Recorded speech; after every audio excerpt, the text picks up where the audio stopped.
The combined force of religion as we know it would say that there is a supreme presence of some sort.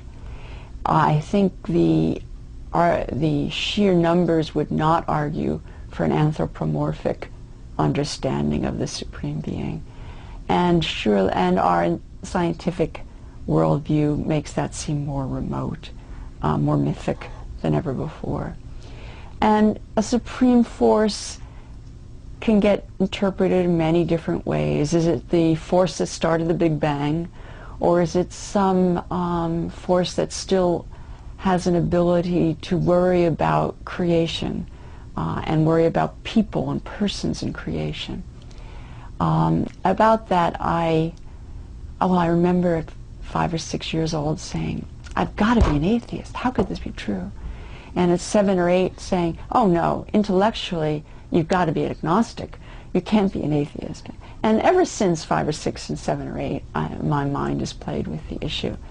I think belief in a God has been probably one of the most fundamental ways in which human beings make sense of the human condition. I'm curious, I'd be very curious if I could have someone tell me what human beings are doing 3 millennia from now, whether we were still using the belief in God, or whether we had actually moved on to something else that may be just a little seed in our thinking now.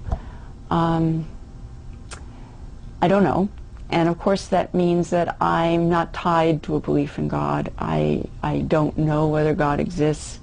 I tend to think that most of our creations seem very culture-bound, and it couldn't exist like that.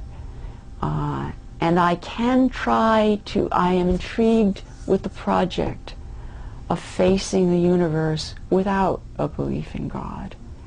If you really wanted to get at aspects of what it means to be human, it's interesting to try facing the world without God. You might not hang out there too long, because there's no point doing that just to have your back up against what it means to be human. But it's that loneliness, that precariousness, that hollowness, that echo, very, very interesting.